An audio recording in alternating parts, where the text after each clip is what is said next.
गुरुर्ब्रह्मा गुरुर्विष्णु गुरुरेव महेश्वरः गुरुरेव परब्रह्म तस्मै श्री गुरवे नमः।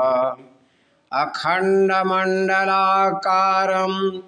व्याप्तं येन चराचरं तत्पदं दर्शितं येन तस्मै श्री गुरवे नमः। आम ज्ञान यज्ञ के लिए समर्पित जिनका जीवन सारा उस सद्गुरु श्री राम चरण में विनम्र प्रणाम हमारा। बोले सद्गुरु भगवान की जय, शंकर भगवान की जय। आत्मीय परिजनों, बहनों, हम सभी परम पूज्य गुरुदेव के सुख संरक्षण में आज इस स्पिरिचुअल क्लास के प्रथम भाग में हम सब प्रज्ञा पुराण की कथा का श्रवण करने जा रहे हैं। प्रज्ञा पुराण बड़ा ही कीमती, जीवन के हमारे हर समस्याओं का समाधान प्रज्ञा पुराण में दिया हुआ है। जिंदगी में जो भी समस्याएं आती हैं, परम पूज्य गुरुदेव पंडित श्री राम शर्माचार्य जी, परम नियमाता जी, शांति कुंज हरिद्वार गायत्री परिवार के संस्थापक, जब साधना के बाद में निकले तो उन्होंने जीवन की सारी समस्याओं का निदान प्रज्ञा पुराण के माध्यम से हम सब जनमानस के बीच में रख दिया। गुरुदेव ने बताया कि जिंदगी के यदि समस्याओं का हल करना हो तो आप प्रज्ञा पुराण के कथा का वाचन करें, कथा का श्रवण करें, चिंतन मनन करें और उसमें सारी समस्याओं का निदान आपको निश्चित रूप में मिल जाएगा। क्योंकि यह प्रज्ञा पुराण सामान्य नहीं है। ऋषियों के चेतना से ओतप्रोत होकर धरती पर स्वर का अवतरण करने के लिए 18 पुराणों के बाद में वर्तमान समय में समाज के समसामयिक समस्याओं का निदान करने के लिए गुरुदेव ने प्रज्ञा पुराण को लिखा और इसमें भी तृतीय भाग प्रज्ञा पुराण परिवार खंड के रूप में लिखा। आज समस्याएं परिवार में इतनी बढ़ती चली जा रही है कि यदि मित्रों अपने परिवार की समस्या का समाधान करने का हम सभी प्रयास न करें तो पूरे हमारा समाज का एक छोटी इकाई के रूप में परिवार होता है और परिवार से ही समाज का निर्माण होता है। परिवार में एक एक व्यक्ति को पनपने का, पढ़ने का, फलने का, फूलने का, संस्कार प्राप्त करने का अवसर प्राप्त होता है। यदि यही गड़बड़ी पैदा हो जाए तो फिर हमारा समाज कैसे अच्छा बनेगा। लाख धन संपदा इकट्ठा कर लिया जाए, समाज में धन्य धान से परिपूर्ण कर दिया जाए, लेकिन व्यक्ति के अंदर संस्कार नहीं होगा तो सारी संपदा रहने के बाद भी वह राक्षस की तरह जिंदगी जिएगा और प्रेम, आत्मीयता, सद्भाव, करुणा, दया, ममता, आत्मीयता, संवेदना जो हमारी आत्मा का मूल गुण है उससे वंचित रह जाएगा और इससे वंचित रहने का मतलब उसके अंदर राक्षसी प्रवृत्ति पनप जाएगी, जो आज वर्तमान समय में देखने को मिल रहा है। इसलिए गुरुदेव ने कहा कि अपने गृहस्थ आश्रम को शानदार बनाओ, अच्छा बनाओ। 4 आश्रम होते हैं ना, 4 आश्रम में आप देखेंगे उम्र के सदुपयोग का नाम आश्रम कहलाता है। ऋषियों ने पहले देखा अक्सर 100 वर्ष आदमी का मिनिमम आयु माना जाता था, उसको 4 भागों में बांट दिया। 4 भाग में 25 वर्ष की अवस्था जो होती है ब्रह्मचर्य आश्रम के रूप में लिया। यह 25 वर्ष की अवस्था में साधना, स्वाध्याय, चिंतन मनन, अपने अंदर के व्यक्तित्व को, चिंतन को, चरित्र को प्रखर बनाकर एक सही नागरिक के रूप में समाज के सामने प्रस्तुत होने के लिए ऋषियों ने 25 वर्ष की अवस्था को ब्रह्मचर्य आश्रम में डाल दिया, ताकि इस समय आदमी अध्ययन करेगा, स्वाध्याय करेगा, चिंतन मनन करेगा, तपस्या करेगा और अपनी चेतना को इतना परिष्कृत कर लेगा कि आगे का जीवन उसका रास्ता सुलभ हो जाएगा, सुगम हो जाएगा। दूसरा आश्रम आता है 25 से 50 वर्ष की अवस्था को, जिसको गृहस्थ आश्रम कहा गया। इसमें पति, पत्नी, परिवार, बच्चे सब रहते हैं गृहस्थ आश्रम में। सबके अंदर कैसे तेजस्विता लाया जाए, उसके चिंतन को कैसे श्रेष्ठ बनाया जाए, कैसे आपसी प्रेम सौहार्द से मिलजुल कर धन्य धान को हम लोग आगे बढ़ाएं और राष्ट्र हित में अपनी संपदा का योगदान करें। क्योंकि यह गृहस्थ आश्रम जो होता है ना, उस पर सभी आश्रम निर्भर करते हैं। सारे आश्रमों को जिलाने खिलाने की क्षमता गृहस्थ आश्रम में होती है। इसलिए महर्षि व्यास ने कहा था, गृहस्थेव हि धर्माणाम सर्वेषाम उलुच्यते। यह गृहस्थ आश्रम ही सभी धर्मों का आधार है। जितने आश्रम हैं सारे आश्रम गृहस्थ से ही जीते हैं। इसीलिए उन्हें बड़े प्रेम के साथ कहा, गायन करके कहा, गृहस्थेव हि धर्माणाम सर्वेषाम मूल उच्यते। सारे आश्रमों का मूल जो है वह गृहस्थ आश्रम है। तो ऋषियों का यह चिंतन विचार कितना पवित्र ऊंचा था, कितने अपने जीवन में शोध किए थे और शोध करने के बाद में एक नई व्यवस्था, एक शानदार व्यवस्था हम लोगों के सामने दे दिए थे।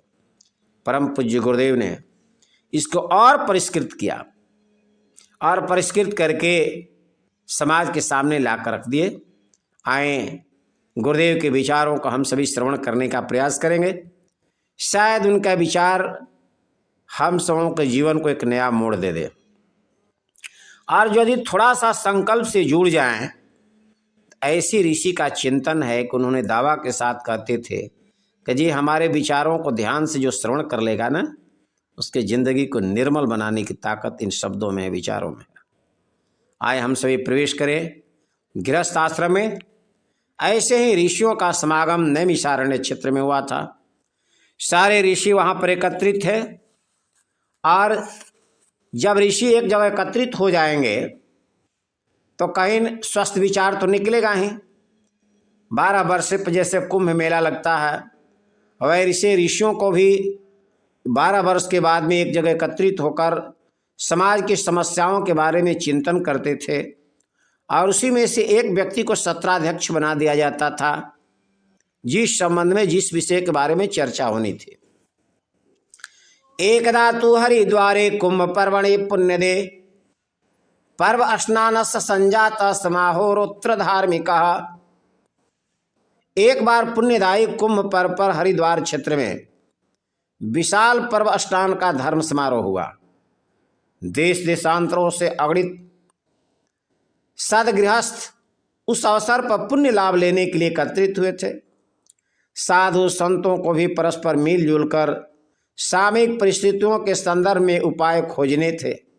साथ ही अपने संपर्क क्षेत्र के लोगों की समस्याएं सुलझाने एवं सत् प्रवृत्तियाँ बढ़ाने के संदर्भ में राष्ट्र कल्याणकारी मार्गदर्शन भी करना था। भागीरथ के तट पर अपार भीड़ थी। तीर्थ आरण्यकों और देवालयों में पहुंचकर धर्म प्रेमी उच्च स्तरीय प्रेरणा प्राप्त कर रहे थे। उसी में आज का जो विषय था वह गृहस्थ आश्रम से संबंधित था।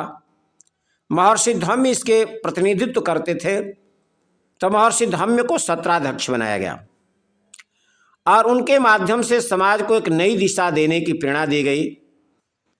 कहा गया कि आज का विषय बड़ा कीमती है, सदगृहस्थ भी इसमें उपस्थित हैं और उन सदगृहस्थों को अच्छे विचार दिया जाए। महर्षि धम्म बोलते हैं, महर्षि धम्म उवाच गृहस्थ आश्रमस्य धर्मस्य परिपालनमप्यहो योगाभ्यास इवास्तिह संयमादात्मनः सदा यथा कालम तु ए चैनम धर्म संपादयत्लम परलोके थलोकेपि सुखम संतोषमेव च। महर्षि धम्म ने कहा गृहस्थ धर्म का परिपालन भी एक प्रकार का योगाभ्यास है। क्योंकि कहा गया है, गुरुदेव कहते हैं गृहस्थाश्रम एक तपोवन है जिसमें संयम सेवा और सहिष्णुता की साधना करनी पड़ती है। इतना शानदार तपोवन है मित्रों, संयम सेवा और सहिष्णुता। इसी को महर्षि धम्म कहते हैं कि गृहस्थाश्रम का परिपालन भी एक प्रकार का योगाभ्यास है। जैसे योग का अभ्यास करते हैं वैसे गृहस्थ आश्रम है। चूँकि इसमें सदा आत्मसंयम का पालन करना पड़ता है ना। जो इसे यथा समय सही रूप में संपन्न करते हैं वे लोक और परलोक में सुख, संतोष, यश एवं श्रेय को प्राप्त करते हैं तथा प्रसन्न रहते हैं। अपने प्रयास के अनुरूप ये पुण्य फल पाते और सद्गति के अधिकारी बनकर योगियों के तरह ही जीवन लक्ष्य तक पहुँचते हैं और परम पद पाते हैं। हम सभी चिंतन करें, महर्षि धम्म ने कितनी अच्छी बातें बताई। योगियों की तरह जीवन लक्ष्य तक पहुँचते हैं। जीवन का जो लक्ष्य है, मनुष्य जन्म का जो लक्ष्य है, उसको गृहस्थाश्रम में रहते हुए प्राप्त किया जा सकता है, जैसे जनक जी ने प्राप्त किया था।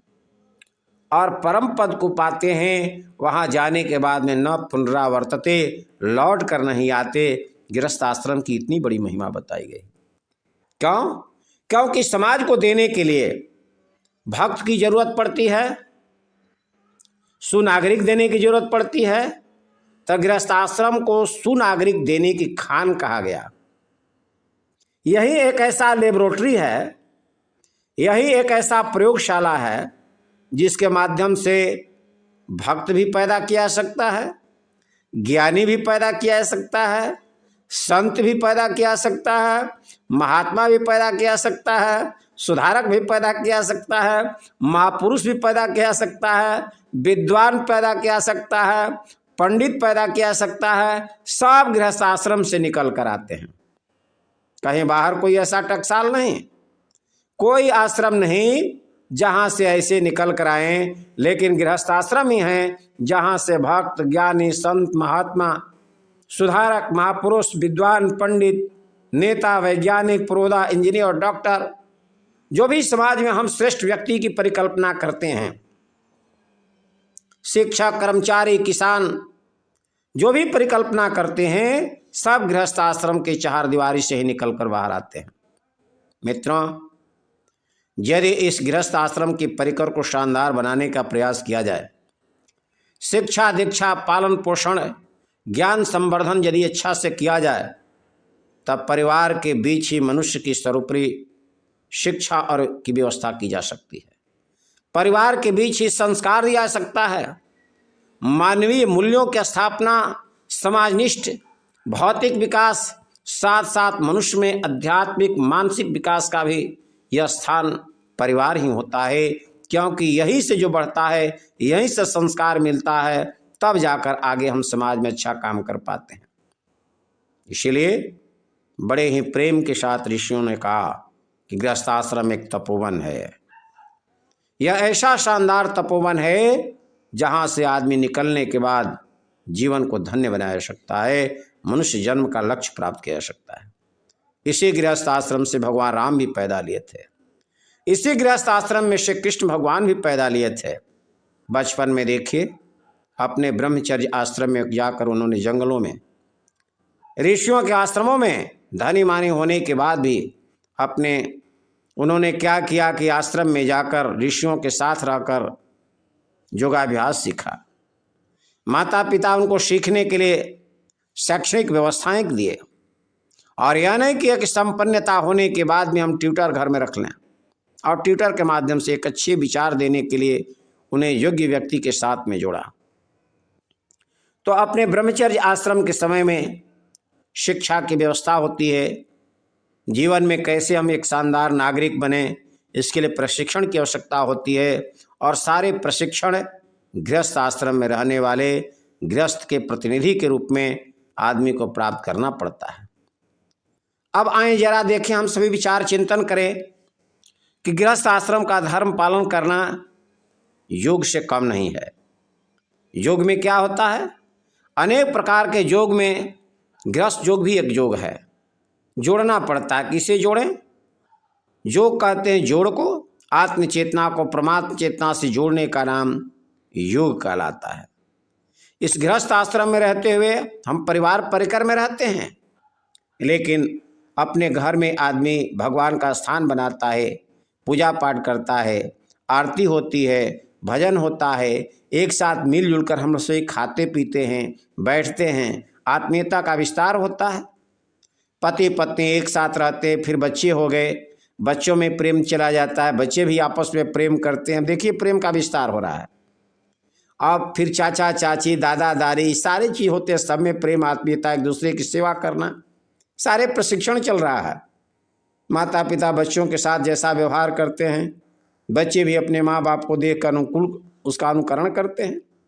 कितना प्रेम आत्मीयता का आदान प्रदान परिवार में चल रहा है, और यही प्रेम आत्मीयता का आदान प्रदान पूरे विश्व स्तर पर फैल जाता है, जो समाज को एक श्रेष्ठ समाज बनाने का दायित्व हमारा गृहस्थ आश्रम पर पड़ता है। इसीलिए ऋषियों ने कहा कि धन्यो गृहस्थ आश्रम, इससे बढ़कर कोई दूसरा आश्रम नहीं हो सकता। इस आश्रम को शानदार बनाने का दायित्व अब गृहस्थ आश्रम में रहने वाले उस माता पिता का होता है, जो परिवार का संचालन कर रहे हैं। यदि माता पिता सज्ञान हो तो बच्चे कैसे बने नादान? अगर माता पिता सज्ञान होंगे तो बच्चे नादान नहीं बनेंगे, और माता पिता जब सज्ञान नहीं होंगे, संस्कारित नहीं होंगे, तो उसका प्रभाव बच्चों पर भी पड़ता है। इसीलिए इस प्रयोगशाला के डेमोन्स्ट्रेटर को अपने आप में चिंतन करना चाहिए कि हम अपने बच्चों को कैसे अच्छा बनाएं, कैसे उसके अंदर संस्कार दें, कैसे उसके अंदर तेज पैदा करें, कैसे चिंतन का धनी बने। इन बिंदुओं पर आदमी चिंतन करेगा तो इस प्रयोगशाला से शानदार संस्कारिक संतान पैदा लेंगे ही। एक साधारण हम लोग खेती करते हैं, जाते हैं तो बीज डालते हैं, बिचरा को ध्यान से देखते हैं निकला कि नहीं निकला, कीटनाशक दवाओं का भी इस्तेमाल करते हैं, खेतों में रोपण करते हैं, रोपनी करने के बाद भी जाकर चारों तरफ हम देखते हैं और घूम घूम कर देखते हैं कि कहीं किसी कोने में कोई कीड़े तो नहीं लग रहे हैं, कीटनाशक दवाएं देते हैं। और जब वह पौधा बनता है, पौधा बनने के बाद उसमें से गेहूं और धान के बाली निकलते हैं, जब झूमने लगते हैं तो किसान देखकर मस्ती में झूम जाता है। आप विचार करें कि भोजन के लिए, अन्न के लिए हम परिश्रम करके जब धान की बाली 6 महीना हम देखते हैं तो इतने मस्त हो जाते हैं। और जिस संतान को पैदा करना हो, संतान हमारा उत्तराधिकारी बनने वाला है, मानव संसाधन है, राष्ट्र की संपत्ति है, राष्ट्र का धरोहर दे रहे हैं। अपने संतान के प्रति सजग नहीं रहेंगे तो नतीजा परिणाम बड़ा भयंकर आएगा। और इसी का परिणाम है कि आज हम सब कष्ट भोग रहे हैं और दोष देते हैं दूसरे पर। गलतियां स्वयं हम कर रहे हैं, बच्चों को संस्कार देने में गलती हम कर रहे हैं और दूसरे पर दोष देते हैं। ऋषियों ने कहा कि धन्य होगी इससे गृहस्थाश्रम, ये बड़ा ही धन्य है, और इसको अच्छा बनाने के लिए जितना प्रयास किया जा सके वो कम होगा, और इसी में से शानदार संतान पैदा किया जा सकता है। इसलिए परम पूज्य गुरुदेव ने शांति को हरिद्वार में एक ऐसा टकसाल बनाया जहाँ से जाकर लोग प्रेरणा लेते हैं और घर पर अपने आकर गृहस्थ आश्रम को शानदार बनाने के लिए आओ संस्कारवान पीढ़ी गढ़ें, इस पर चिंतन करते हैं और राष्ट्र एक शानदार संतान पैदा करके दे देते हैं।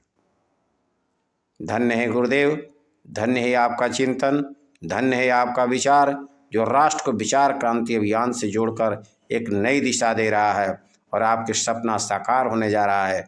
नया युग सतयुग आ रहा है। हम सभी गुरुदेव के साथ कंधे से कंधा मिलाकर चलने का प्रयास करें। आए हम सभी प्रज्ञा पुराण में के प्रसंग में प्रवेश करें। गृहस्थ आश्रम की महत्ता को बताते हुए एक बार ऐसे ही महाभारत में युद्ध चल रहा था, जब महाभारत काल में, तो उसमें सुधन्वा और अर्जुन के बीच में भयंकर युद्ध का संदेश विचार आता है कि देखें हम कैसे युद्ध चल रहा था। तो यह भी कथानक आया है कि सुधन्वा और अर्जुन के बीच में भयंकर द्वंद्व युद्ध छिड़ा था महाभारत काल में। दोनों महाबली थे और युद्ध विद्या में प्रवीण पारंगत भी थे।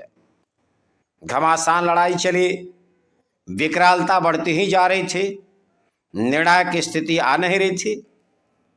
तो यह ऐसे होता है कि जब आदमी खेल खेलता है, फुटबॉल भी हम लोग देखते हैं, जब निर्णय नहीं होता, लगातार खेल चलती रहती है, जीत हार नहीं होता, तो 3-3 प्लांटी कॉर्नर मान लिया जाता है कि 3 प्लांटी कॉर्नर मारेगा, उसमें से जो जीत जाएगा उसी की बाजी, उसी की मेडल दे दिया जाएगा। यही हुआ इसमें भी। तो इसमें क्या हुआ कि अंतिम बाजी इस बात पर आकर अड़ी कि फैसला 3 चरणों में किया जाए। 3 बाणों में ही होगा फैसला, या तो इतने में ही किसी का वध होगा, अन्यथा युद्ध बंद करके दोनों पक्ष पराजय स्वीकार करेंगे, या जो जीत जाएगा उसको मेडल मान लिया जाए, उसको दिया जाए, सफलता दी जाएगी। अब तो जीवन मरण का प्रसंग सामने आ खड़ा होने पर कृष्ण भगवान जो अर्जुन के सारथी के रूप में काम कर रहे थे, वे कृष्ण भगवान को भी सम्मान की बात आ गई। कृष्ण भगवान को भी अर्जुन की सहायता करनी पड़ी। उसने हाथ से जल लेकर संकल्प किया कि गोवर्धन उठाने और ब्रज की रक्षा करने के पुण्य में मैं अर्जुन के साथ जोड़ता हूं, अर्जुन के बाण के साथ मैं अपना पुण्य जोड़ रहा हूं। अब क्या था, जहाँ भगवान का पुण्य ही लग जाए तो हम सभी विचार करें उनके बाण में कितनी प्रखरता आ जाएगी। अब तो अग्न्यास्त्र और भी प्रचंड हो गया। अब इधर सुधन्वा सोचा कि भाई मैं तो भगवान कृष्ण की तरह नहीं हूं, लेकिन हिम्मत नहीं हारा, कहा कि मैं भी तो गिरस्त हूं। काटने का सामान्य उपचार थोड़ा देखा कि हल्का पड़ रहा है, सो सुधन्वा ने भी संकल्प किया कि हे भगवान, यदि मैं जिंदगी में एक पत्नी व्रत पालन करने का पुण्य मेरे साथ होगा और जिंदगी में कभी भी मैं इस रास्ते से नहीं भटका हूँगा, मेरे एक पत्नी के अलावा किसी पर निगाह नहीं गया होगा, मन क्रम और वचन से, अपने मन से, कर्म से और वचन से यदि मैं एक पत्नी के प्रति एक निष्ठ बनकर रहा होऊंगा तो मेरा भी पुण्य प्रभाव इस बाण के साथ जुड़ जाए। अब क्या था, सुधन्वा का बाण लपलपाने लगा। दोनों अस्त्र आकाश मार्ग में चले। दोनों ने दोनों के अस्त्र बीच में काटने का प्रयत्न किया। जैसे आजकल हम लोग टीवी में देखते हैं कि एक तरफ से बाण छोड़ा जाता है, दूसरे तरफ से दोनों आकर टकराता है, चिंगारियां निकलती है। वहां भी आकाश मार्ग में दोनों आकर टकराए, चिंगारियां निकलने लगी। अर्जुन का अस्त्र कट गया और सुधन्वा का आगे बढ़ा, किंतु निशाना चूक गया। कैसे भी बचते बचते अर्जुन बचे। अब तो दूसरे अस्त्र की बारी आ गई। दूसरा अस्त्र उठाया। अब की बार श्री कृष्ण ने अपना पुण्य उनके साथ जोड़ा, फिर जोड़ दिए और कहे कि ग्राह से गज को उबारने और द्रौपदी की लाज बचाने में मेरा पुण्य अर्जुन के बाण के साथ जुड़ जाए। कृष्ण भगवान भी अपनी शक्ति पूरा लगा रहे हैं। दूसरी ओर सुधन्वा ने भी सोचा कि मैं भी तो अपना पुरुषार्थ कुछ करता हूं गृहस्थ जीवन में। तो सुधन्वा ने भी वैसा ही किया और कहा, यदि मैं नीति पूर्वक ही उपार्जन किया हो, अपने जिंदगी में गृहस्थ आश्रम में रहते हुए मैंने अनीति का अनाज नहीं खाया और नीति पूर्वक ही यदि उपार्जन किया हो और चरित्र के किसी पक्ष में त्रुटि न आने दी हो, तो हे भगवान, मेरा भी पुण्य इस अस्त्र के साथ जुड़ जाए। मित्रों, अब क्या था, इस बार भी दोनों अस्त्र आकाश में टकराए, चिंगारियां निकलने लगी, लेकिन पुनः सुधन्वा के बाण से अर्जुन का बाण आकाश मार्ग में ही कट गया, धराशायी हो गया और सुधन्वा का बाण पुनः आगे बढ़ा और जाते जाते अर्जुन को लगा कि भेदित कर देगा, लेकिन थोड़ा सा निशाना चुका, अर्जुन बाल बाल बचे।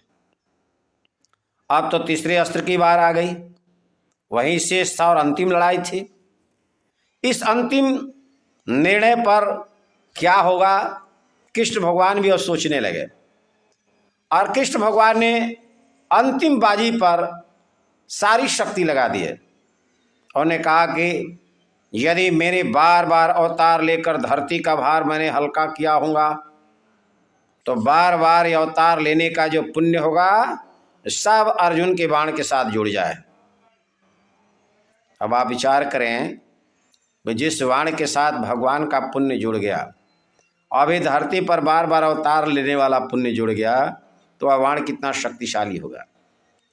इधर सुधन्वा गृहस्थ आश्रम का प्रतिनिधित्व करने वाला और सच्चा गृहस्थ का जोगी, वह कहता है कि यदि मैंने स्वार्थ का क्षण भर भी चिंतन किए बिना मन को निरंतर परमात्मा में रखा और मेरे दरवाजे से कोई अतिथि भूखा यदि नहीं लौटा होगा, अतिथि सेवा में मैं किसी प्रकार का चूक नहीं किया हूँगा, तो हे परमात्मा मेरा पुण्य बाण के साथ जुड़ जाए। अब तो इधर सुधन्वा का भी बाण आगे बढ़ा, उधर अर्जुन का बाण आ रहा था। दोनों आकाश में लपलपाते हुए आगे बढ़ा, टकराया, चिंगारियां निकलने लगी। और अंतिम बार भी, इस बार भी क्या होता है कि अर्जुन का बाण कट गया और सुधन्वा का बाण आगे बढ़ा। कैसे हों गिरते गिरते अर्जुन अपना जान बचाए। और तब इसके बाद में तालियां बजने लगी। अब इसका निर्णय किधर, किस पक्ष में किया जाए। सब लोगों ने इस निर्णय को सुनने के लिए देवताओं के पास पहुंचे। दोनों पक्ष में कौन अधिक समर्थ है, इसकी जानकारी लेने के देवलोग पहुंचे। तो सुधन्वा पर आकाश से फूलों की वर्षा होने लगी, पुष्प वर्षा होने लगी, जय घोष होने लगा। और कहा गया कि धन्यो गृहस्थाश्रम, इस गृहस्थाश्रम से बढ़कर कोई आश्रम नहीं। और कृष्ण भगवान भी उछलकर सुधन्वा के पीठ ठोकते हुए कहे, नरश्रेष्ठ तुमने यह सिद्ध कर दिया कि नैष्ठिक गृहस्थ साधक किसी भी तपस्वी से कम नहीं होता है। और तालियों की गड़गड़ाहट से, फूलों की ऊपर से पुष्प वर्षा से सारा आकाश गूंज उठा। बोली सुधन्वा महाराज की जय, गृहस्थाश्रम की जय। इसलिए मित्रों, इस कथा के माध्यम से यह बताया गया कि नैष्ठिक गृहस्थ, चरित्रवान गृहस्थ, सद्विचार से धनी गृहस्थ, अतिथि सेवा करने वाला गृहस्थ और अनीति का अनाज न खाने वाला गृहस्थ, नीति पूर्वक कमाई करने वाला गृहस्थ, सच्चे विचार का गृहस्थ यदि हो तो एक नैष्ठिक साधक जो अपने को ब्रह्मचारी कहता हो, अपने को योगी और तपस्वी कहता हो, उससे भी अधिक श्रेष्ठ होता है। यह सिद्ध कर दिया गया कि धन्यो गृहस्थ आश्रम, इससे बढ़कर कोई गृहस्थ आश्रम से बढ़कर कोई आश्रम नहीं होता। क्योंकि चारों आश्रमों को झिलाने खिलाने की ताकत इस गृहस्थ आश्रम में होती है। और सारे आश्रम के लोग एक गृहस्थ आश्रम पर भी निर्भर करते हैं। इसलिए परम पूज्य गुरुदेव ने एक स्वस्थ विचार दिया है कि हम सबों को अपने गृहस्थ आश्रम को शानदार बनाना चाहिए। क्योंकि इस गृहस्थ आश्रम एक ऐसा शानदार लेबोरेटरी है, एक ऐसा व्यायामशाला है, एक ऐसा श्रेष्ठ चिंतन का टकसाल है जहाँ से महामानव पैदा किया जा सकता है। हम थोड़ा अपने आप को श्रेष्ठ बनाने के लिए प्रयास करें, अपने गृहस्थ आश्रम को पवित्र बनावें, घर में एक पवित्र देवस्थल बना लें, वहाँ पर सुबह के समय सभी परिवार के बाल बच्चे सदस्य आएँ, भगवान का भजन आरती कर लें, अपने चिंतन को परमात्मा से जोड़ लें, दिन भर अपने दैनंदिन कार्य करते रहें। क्योंकि विचारों से शरीर चलता है, विचारों से ही पैर चलेगा, विचार से ही हाथ चलेंगे, विचार से सारे काम होते हैं। और दिन भर आपका स्वस्थ विचार हो जाएगा कि भगवान आपके विचारों के अनुकूल हम जीवन चलाएंगे, तो देखिए कितना आनंद आ जाएगा। सब एक साथ सामूहिक आरती करें, प्रेम के साथ परिवार में एक साथ बैठकर मिलजुल कर खाएं, बच्चों के अंदर संस्कार डालें और सब परिवार के सदस्य एक दूसरे के साथ में आत्मीयता बरतें, तो देखिए धरती स्वर्ग हो जाएगी। इस धरती को स्वर्ग बनने में देर नहीं लगेगा। थोड़ा सा चिंतन को परिष्कृत करना है, परमात्मा के गोद में अपने डालना है। और यह जीवन जो होगा ना, गृहस्थ आश्रम का जीवन अन्य तपस्वियों और साधकों के जीवन से कम नहीं होगा। इस परंपरा को जनक जी ने सिद्ध किया था। जनक परंपरा कहते हैं, गृहस्थ आश्रम में रहते हुए जनक एक परम योगी कहलाते थे। वैसे ही हम सब एक गृहस्थ आश्रम को शानदार बनावें, अपने बाल बच्चे परिवार परिकर पति पत्नी सब प्रेम और आत्मीयता के साथ रहें। और देखें सारे आश्रमों से धन्य हो जाएगा और सारे लोग आपके आश्रम की प्रशंसा करेंगे और आप भी धन्य हो जाएंगे। और मनुष्य तन की प्राप्ति की जो उपलब्धि है, जो मनुष्य तन प्राप्त करने का जो उद्देश्य है, उस उद्देश्य की प्राप्ति करते हुए ब्रजत ब्रह्मलोकम की तैयारी करेंगे। न पुनरावर्तते, फिर लौट कर नहीं आएंगे। इन्हीं शब्दों के साथ आप उपस्थित परिजनों के हृदय में उस दिव्य तेज को प्रणाम नमन करते हुए ओम नमोस्तनंता ये सहस्त्रमूर्तये सहस्रपादाच्छ शिरोरुबाहवे सहस्रनाम्ने पुरुषाय शाश्वते सहस्रकोटि युगधारिणे नमः। सहस्रकोटि युगधारिणे नमः।